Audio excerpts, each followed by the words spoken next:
नीट paper फुटीच्या विरोधामध्ये लाखो विद्यार्थी जे आहेत ते रस्त्यावर उतरले.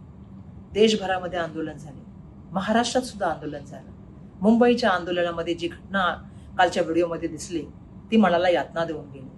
ज्या तऱ्हेने या आंदोलनामध्ये मुली आणि मुलं हे दोघी सामील होते आणि त्या व्हिडिओमध्ये जे रक्षक आहेत ते कसे भक्षक होतात याचं त्या ठिकाणी समक्ष दर्शन झालं. एका मुलीशी ज्या तऱ्हेने पोलिसांनी अश्लील चाळे केले, गैरवर्तन केलं, ते त्या ठिकाणी मनाला यातना देऊन गेलं.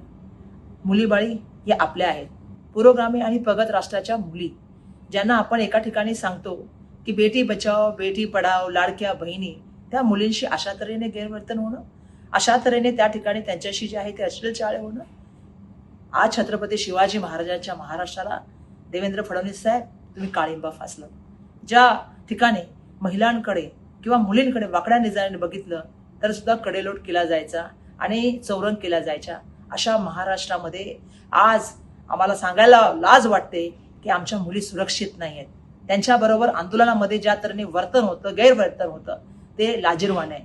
महिला खासदारांबरोबर दिल्लीमध्ये प्रिय माऊच्या भयाची फडफटत घेतलं जातं, ते गैर आहे. हे मला या ठिकाणी सांगायचंय. महाराष्ट्राला महिलांची थोर परंपरा आहे. राजमाता जिजाऊ, क्रांतिज्योती सावित्रीबाई फुले, पुण्यश्लोक अहिल्याबाई होळकर, माता रमाई, तारा राणी यांची परंपरा असलेल्या महाराष्ट्राला आज महिलाची अवस्था तुम्ही काय करून ठेवलेली आहे. आज आम्ही बघतो की आंदोलनामध्ये खोटा केस टाकण्यासाठी तुम्ही मुलांना धमकावण्याचं काम करते तुमचे पोलीस, की तुमच्या खिशामध्ये त्या ठिकाणी पुढे ठेवण्याचं काम केलं जाईल. काय चाललंय या महाराष्ट्रामध्ये? कुठे नेऊन ठेवला तुम्ही आमचा महाराष्ट्र? हा प्रश्न आज आम्ही तुम्हाला विचारतोय. देशाचे पंतप्रधानांनी रात्री 12 वाजता येऊन एक भाषण केलं आणि एक ट्विट केलं. मला त्यांना प्रश्न विचारायचा आहे. लाखो संख्येने विद्यार्थ्यांवरती त्या ठिकाणी आज आपण बघतोय की विद्यार्थी रस्त्यावरती असताना त्यांच्यावरती लाठीचार्ज केला गेला, त्यांच्यावरती पाण्याचे फवारे फेकले गेले, अश्रुधुराच्या नळात नरकंड्या फुटल्या, मुलींशी महिलांशी गैरवर्तन झालं, त्यांचे कपडे फाडले गेले. कुठे होतात तुम्ही? का संसदेमध्ये तुम्ही नाही आला इतका दिवस? आणि म्हणून मला महाराष्ट्राच्या जनतेला, देशाच्या जनतेला आव्हान करायचंय.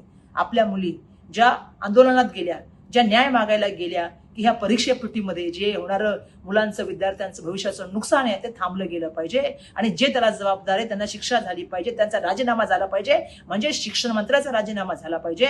ज्यांनी विद्यार्थ्यांवर लाठीचार्ज केला, विद्यार्थ्यांना मारण्याचं काम केलं, त्या होम मिनिस्टरचा राजीनामा घेतला पाहिजे आणि देशाचे पंतप्रधानांनी यांची सगळ्यांची माफी मागितली पाहिजे. या मागण्या आम्ही पुन्हा या ठिकाणी बोलत आहोत आणि या संसदेपासून सडकपर्यंत ते संसदेपर्यंत आम्ही ही मागणी लावून धरणार, हे या ठिकाणी मी सांगते.